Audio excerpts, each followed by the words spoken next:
You never know when someone's going to say something to you that will profoundly change your life.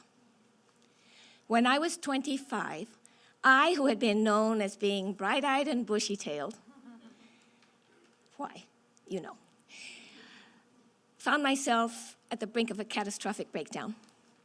I'd become involved in a spiritual group that ran by constantly intimidating and manipulating its all too vulnerable members.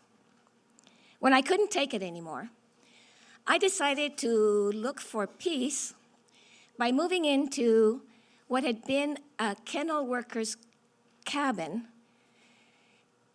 in a coastal town, which was freezing. I should have known that there were some warning signs when I had to go sign the lease at a decrepit shop in the city. As I leaned over the glass display case, pen in hand, my elbow brushed against the bristly tail of a stuffed red fox. Above me, you see those branches over there? On a branch, clinging to it, was a dusty raven. And rising from the wall in front of me were the antlers of a 12-point buck, shadowing the bent head of the taxidermist who was to be my landlord. Behind me towered what was once a great bear, a foot above me, pawing at nothing, with its muzzle frozen in a useless bellow. Like that bear, I didn't see what was coming. So, cabin keys in hand, I drove into the pit of fog toward my new home. I still remember it. Its crumbling linoleum floors, its flaking, shellacked wooden paneling walls, the shaking window panes, and the drip, drip, drip of rusty water that stained every porcelain surface. Coming home at night on cold, wintry evenings, I'd pull into the gravel driveway. I could hear the rocks crunching under the slowly rolling tires, and I'd come to a stop. And I'd say, "Get out. Get out. Come on. Turn the key. Turn the ignition off. Grab your purse. Open the door. Put your foot out. Come on, get out. Get out."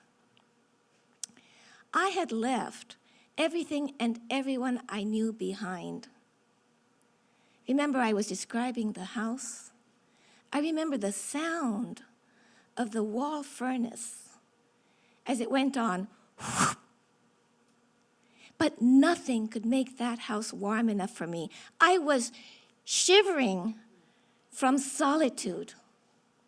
And so I'd find myself at night in the car, and there I would stay night after night, even though the door to the cabin was only 3 feet away, its peeling green paint calling to me, "Come on, all you have to do is get on the porch. Turn my rickety knob. Come inside, come home." But I felt paralyzed. The only thing that would get me out was the freezing winter cold air. And even though my eyes were closed, the fact that I could sense the streaks of peach sunlight coming through the dawning sky. And then I would crawl out, maybe make it to the bed, fall on it with my professional clothes still on, kick off my heels, and wait for the alarm, for the relief that another day of work would bring, because there at least I wouldn't be alone. But the weekends were absolutely intolerable. My one relief was going to the grocery store.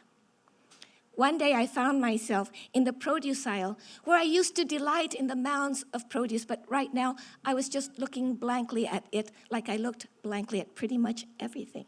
And I noticed a woman approaching me as she shopped. She seemed serene and affable, for nothing else than to have someone to talk to. I turned to her and I said, "Excuse me, could you please tell me what time it is?" I knew full well what time it was. At home, I could hear the sound of every ticking second. I could hear the minutes click, click, click, creeping toward the next hour.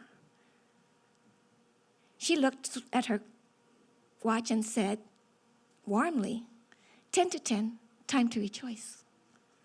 I didn't know whether to be aggravated with her platitudinous response or to feel guilty that I didn't join in her elation. Easy for you to say, I thought. But instead, I said, "Thank you very much," and went home. I liked the alliteration of 10 to 10, time to rejoice. And more often than not after that, when I saw the clock, I would remember what she told me.